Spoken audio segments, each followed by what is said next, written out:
Alright, so I've completed a project. Good old Han Solo here is done. A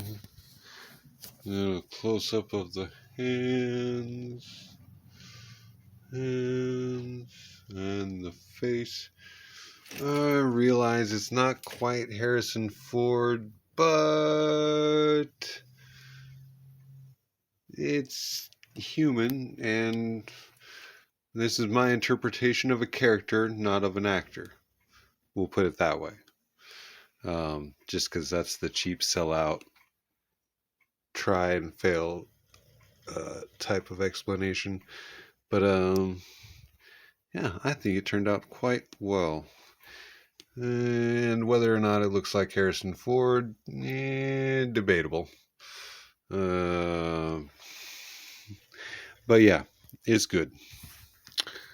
Do I have any final thoughts? Any closing feelings?